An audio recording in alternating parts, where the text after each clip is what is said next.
Morning, everybody. So my name's Ian. I'm the Chief Exec at the UKAA. UKAA is currently the largest fusion organisation in the world. We're just about 3,000 people. And I often say that success to me is that we are no longer the largest fusion organisation in the world because it means the industry is going somewhere. I told my daughter last week that I was speaking here and she said, "Dad, everybody is so bored with listening to you." And you know how your children always tell you the truth. So I thought, well, I will, instead of talking with my words, I'll use some other people's words. 2024, the hottest year on record. It is a crisis. I really like listening to Mia Motley on the subject. She's great. I don't talk about climate change. Change happened a long time ago. Crisis is where we are. What is required is to develop partnerships in places where we've never dreamt of doing so before, and to be able to do new things in new ways that we've never thought of doing. Well, fusion is definitely in both of those barrels. And it absolutely is a crisis, right? But you see this playing out in front of our eyes about the challenge of both dealing with decarbonisation and thinking long term, and also dealing with protecting the economy today and the next 5 years. And so we are in this this dichotomy of dealing with both of those things at the same time. It has become a challenge of, do you do good, try and decarbonise, or do you do well and protect your economy? So my second quotation from you is from Tim Cook, who said, "You don't have to choose between doing good and doing well. It's a false choice today more than ever." And I absolutely subscribe to that. However, you do still see this playing out, right? And writ large in a number of choices being made around the world. I cite Chinese energy policy last year.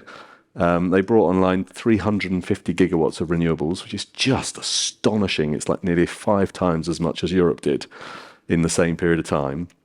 So, brilliant, doing lots of good. At the same time, also committed to 95 gigawatts of new coal power stations in 1 year. Like 1 year. For context, that's about twice the size of the UK's grid in 1 year. So, there it is, writ large, trying to do good, bring on huge quantity of renewables, but at the same time, trying to protect their economy and bringing on or committing to another nearly 100 gigawatts of coal. And this points to, really desperately needing a proper industrial strategy on the subject. Mariana Mazzucato is great on this, well designed, and I love mission-oriented, because that's what I think fusion needs to be. Industrial strategy can be an engine for economic growth. It can transform challenges into opportunities for public and private sectors to invest, innovate, and collaborate together to share the risks and rewards. And that is what I feel that my organisation is for, right? Our mission statement is to deliver sustainable fusion, but also to maximise the economic benefits on that pathway. And that is very much the way that the UK has a fusion strategy. So right at the top, Bob was talking about the need for an integrator, the people that build power plants that just don't exist in fusion today. So we, as the public sector, are sort of taking the onus on that. We are investing in a power plant programme called STEP that you'll hear more about later in the day. We have set up a company, limited company called Industrial Fusion Solutions, to be that integrator. That company is currently contracting for an engineering partner and a construction partner alongside the fusion expertise which exists in my lab. And they are sort of the tier one, the integrator, the builder of power plants. Then the next tier down in our strategy is to have the systems providers, the people that build the robots, the people that build the magnets, the people that build the heat exchangers, whatever. And there's a lot of value generation there. Actually, I think that's where most of the value generation will sit in the future fusion industry. All of that is then underpinned by the small and medium-sized companies, underpinned by innovation, scale-up, startups. And then the foundations to the whole thing is a vibrant research program, development program, thinking about skills development, training of people, innovation programs, access to startup funding, and bespoke and proportionate enabling regulatory framework.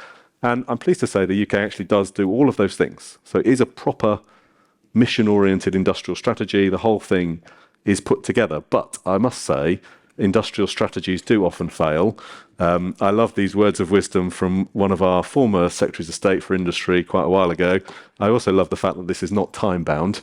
In developing our industrial strategy for the period ahead, We have the benefit of much experience. Almost everything has been tried at least once, and many times there besides. So you really do have to think about how all the pieces fit together. We've heard that actually in the first three presentations today. You really do have to think. It's no good just developing technology, right? Absolutely no good to anybody. You have to think about how you're actually taking that to market, and all the pieces need to go together. No good saying I've got technology now, but no supply chain and no people. All for naught.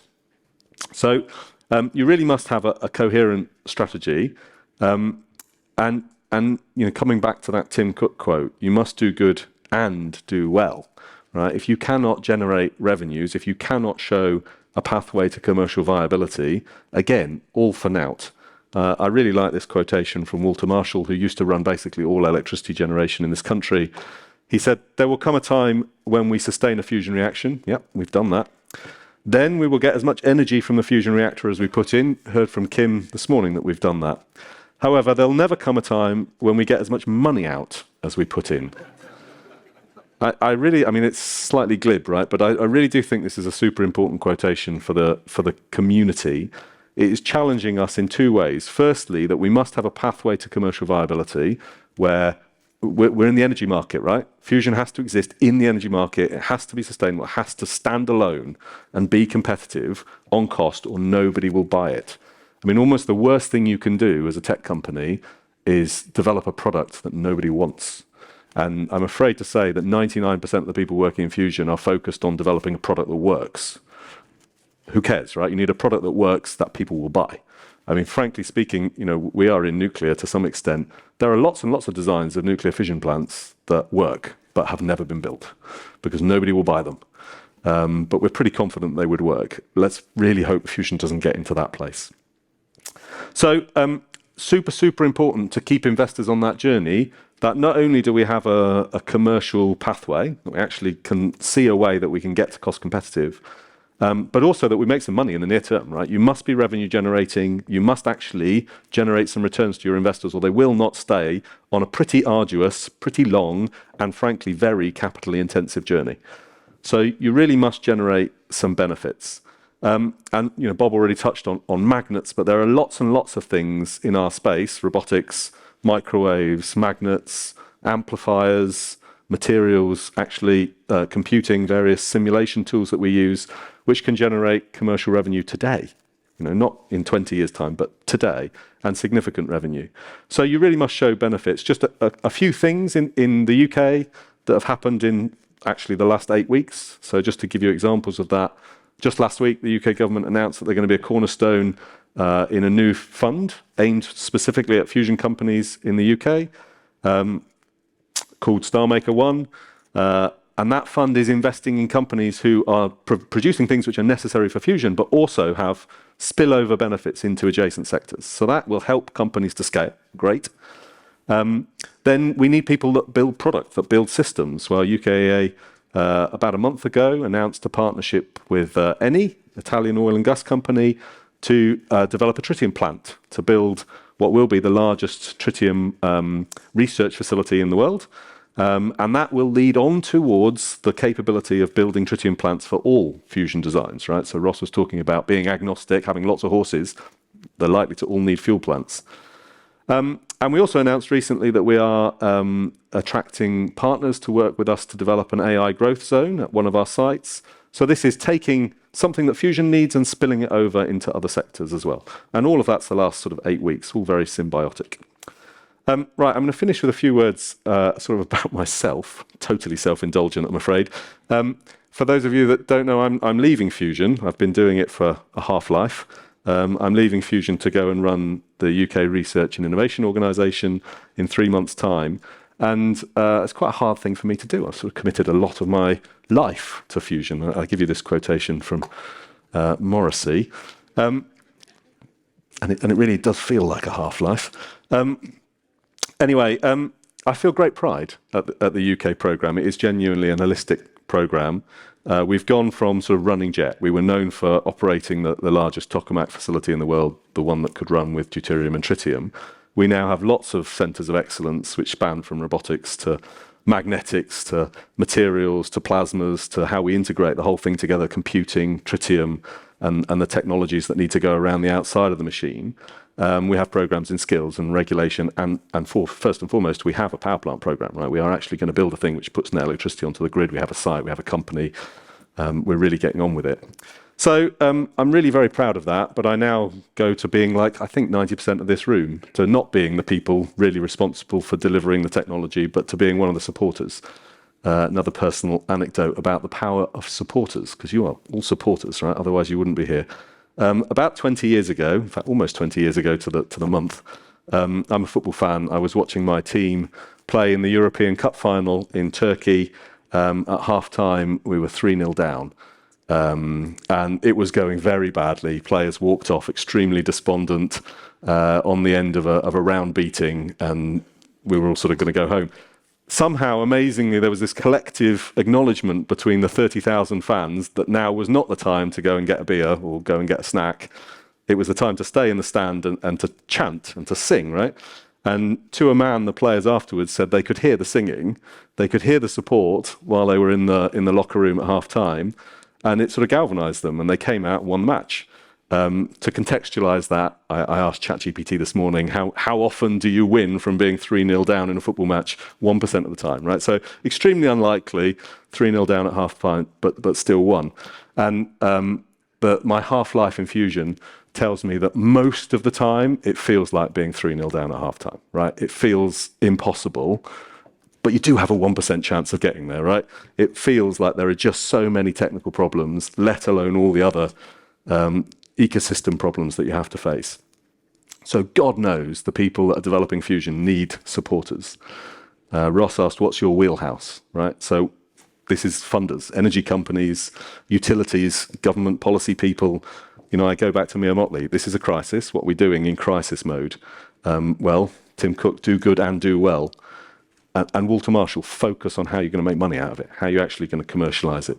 So I'll leave you with one more quotation from Mark Carney, because I like this, and hopefully there are people in this room that are brave enough to actually step up to the 1% challenge.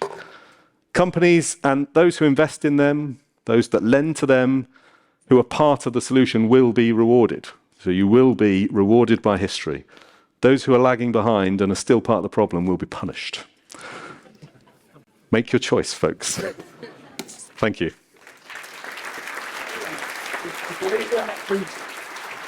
Thanks very much. Thank you. I believe we've got time for a couple of questions. Okay. And unless anyone's too frightened of punishment, they can be on fusion or football. Yes.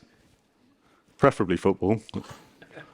Unfortunately, I know very little about football, but I just want to acknowledge the incredible leadership Ian has provided to the fusion sector in the UK over his tenure at UK AEA. I'm from Tokamak Energy. We wouldn't exist without UK AEA, and your incredible encouragement and leadership over the years has been immeasurably valuable to us. So, you know, I can't speak on behalf of the UK fusion sector, but at least on behalf of Tokamak Energy, and I'm sure for many people here, we really appreciate what you've done, Ian. I do have one question for you, which is, over that tenure, what is your proudest moment? That's a great question. I mean, firstly, thank you. I'll pay you later, Chris. My proudest moment, I mean, you would probably point to, setting a world record with JET, or getting Mast Upgrade built and showing phenomenal results on power exhaust, or actually transforming the organisation to having all these many centres of excellence. I think the thing that I'm most proud of is the change in the behaviours of our people, because fusion won't happen without people. I would characterise the organisation that I inherited as deep scientific experts, but very insular. All of this stuff requires a massive community, right? It requires collaboration on a global scale, not just with other companies, but on a global scale. And the organisation that I leave, I would characterise as entrepreneurial and outward-looking and collaborative. And that is the thing that I'm most proud of. I think that the organisation now is tentacles everywhere and really is cohering a community, which is great. Great. And on that tough question, I'll say thanks very much. And